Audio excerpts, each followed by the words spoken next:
자, 지금부터 홍익대 미술대학 시작하겠습니다. 이 사진은 홍익대 정문의 모습인데요. 사실 우리나라에서 가장 큰 정문이라고 볼 수 있거든요.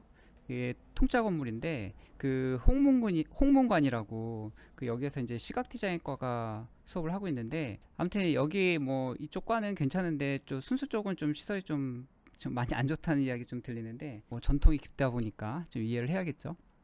아무튼 그래도 이제 제가 이제 생각하기에 그때의 가장 큰 장점은 사실 학교 주변에 있는 스페이스, 그 공간이라고 볼 수 있는데, 공간이 좀 감각적이고 트렌디하잖아요. 근데 그런 상점이나 공연이 좀 많다 보니까 최신의 문화, 그 예술적 감수성 뭐 이런 걸 시시각각 느낄 수 있다는 점인데, 그 홍대 주변을 갈 때마다 이제 좀 느끼지만 좀 외국인들도 좀 많고, 근데 일단 거리가 좀 젊잖아요. 그리고 사람들이 좀 튀는 시도를 많이 해도 좀 이상하게 보지 않는 그 싱싱한 분위기가 있거든요. 그리고 뭐 다들 아시다시피 우리나라에서 세 번째로 빠른 시기에 만들어지기도 했고, 게다가 또 이후로 또 엄청나게 미술적 인지도를 쌓았기 때문에 명실상부 최고의 미술대학이라고 사람들은 다 알고 있는데, 아무튼 여러 이유가 있겠지만 전 그 홍익대 모집 정원에 관련한 전략 있잖아요. 저는 그것도 홍익대를 키우는 데 있어서 한몫했다고 보거든요. 아마 다음을 보시면 알게 될 것 같아요.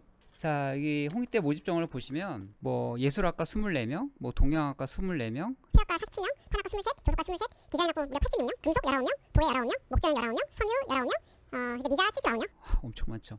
디자인 컴퓨터 144명, 이건 세종 캠퍼스예요. 영상 77명, 게임 그래픽 42명.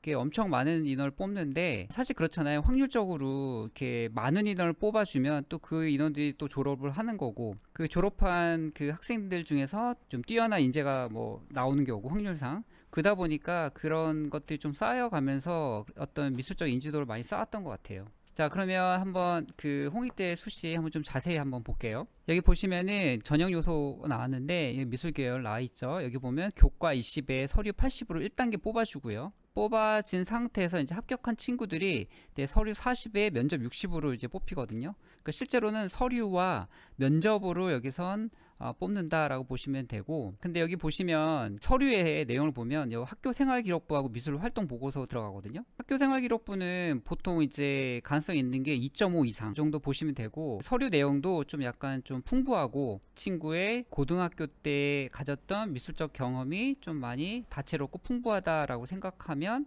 아마 써볼 만한 것 같아요. 근데 이제 여기 보시면은 국어, 수학, 영어, 탐구 영역 중에 3개 영역에서 등급 합이 9개가 나와야 되는데 9가 나와야 되는데, 요게 이제 사실은 이렇게 만만치 않죠. 예, 요거에서 이제 실수해서 최종에서 떨어지는 친구도 되게 많아요. 그리고 지금 보면 이제 미술활동 보고서, 이제 제가 나중에 설명을 드리겠지만 이걸 이제 검증하고 교수님하고 이제 면접을 하는 과정에서 간단한 드로잉 시험을 보게 되거든요. 그 부분도 상당히 중요해서 그건 제가 이후에 설명을 드릴게요. 요거는 이제 정시인데, 정시는 면접이 없어요. 자, 1단계에서 수능 100으로 3배수까지만 뽑아주고, 그걸 통과한 친구들이 2단계에서 1단계 성적 60에 서류 40으로 뽑거든요.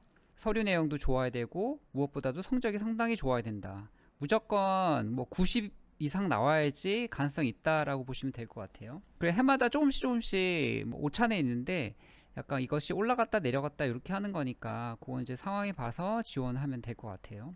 보시면 여기 수능 반영 비율을 볼게요. 국어, 수학, 탐구 중 택이, 보통은 수학이 아이들이 좀 약하잖아요. 그러니까 보통 국어랑 탐구가 들어간다 보시면 되고, 요것이 40, 40씩 들어간단 말이죠. 그 다음에 영어는 22 들어가는데, 이거 보시면은 여기 이제 1등급, 2등급, 3등급, 4등급에 해당하는 그 영어의 환산 점수가 있는데, 아까 이대 같은 경우는 3등급이 거의 동일하게 만점을 줬잖아요. 근데 이거 같은 경우는 차이가 많이 나거든요. 그러니까 영어도 잘해야 된다. 시험은 이제 어떻게 보느냐. 자, 여기 보면 이제 주 문제인데, 여기 보면 아르침볼드의 연작 중 봄, 여름, 가을이라는 품이에요. 이건 뭐냐면 이제 그 계절에 맞는 뭐 과일이나 뭐 채소나 뭐 이런 식물들을 이용해서 자화상을 만든 작품인데, 여기 보시면 겨울이 빠져 있잖아요.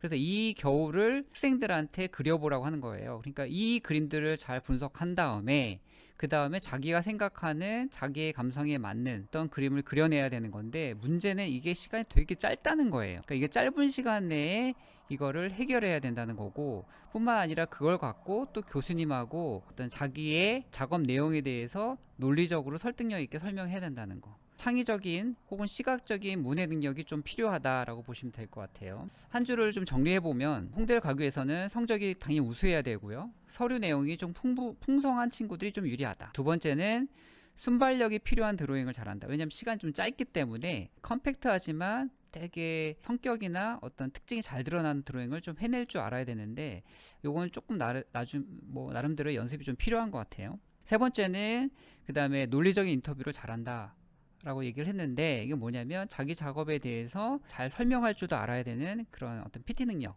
인터뷰 능력이 좀 절실하다. 그래서 이런 것들이 좀 기본적으로 잘 갖춰진 학생들이 홍대에 좀 유리하다라고 생각이 들어요. 자, 이상입니다. 감사합니다.